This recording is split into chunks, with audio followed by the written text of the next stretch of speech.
Welcome back mga teknik sa aking YouTube channel. May panibago na naman akong idea sa inyong ibibigay. Ngayon mga teknik, bibigyan ko kayo ng idea kung magkano nga ba ang replacement LCD ni Tecno at Infinix. Itong sasabihin kong itong mga teknik ay pare-pareha sila ng LCD, kaya pare-pareha yung replacement LCD nila.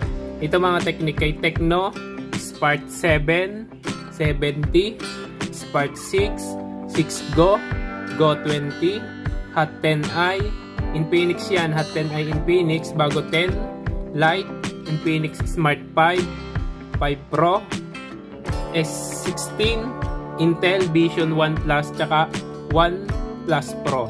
Yan mga teknik, pare-parehas yung LCD nila. Ang update price ngayon, ng singilan ko kasama ang labor ay 1.2. Infinix at Tecno, tsaka yung Intel Vision 1 Pro, tsaka 1 Plus. Yan mga teknik, ito yung ating papalitang LCD, Infinix Smart 5. Same LCD doon sa mga nasabi kong presyo, kaya same price din yung ating singilan. Yan. Infinix Smart 5, same ang LCD niya sa Tecno doon sa nasabi kong unit. Yan nga mga teknik. Meron na naman ito mga teknik tayong video ng replacement LCD. Bali, ilalagay ko na lang yung link ng video para matutunan nyo kung paano palit ng LCD sa pin comment at sa description.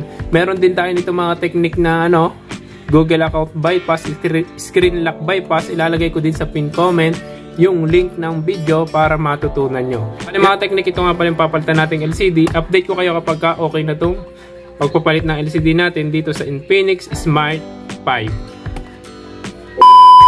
Mga teknik, at sa bago pa natin ka-teknik, iniimbitahan ko po kayo na sumali kayo sa aking raffle. Pwede kayo mga teknik manalo ng libreng LCD, libreng gawa ng cellphone.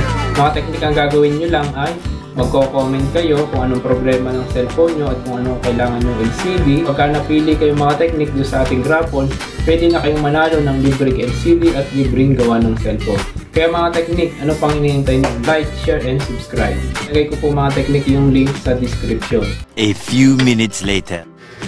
Yun mga teknik, update. Okay na itong ating pinalitan na LCD Infinix Smart 5. Yan mga teknik, napaka-smooth niyang gamitin.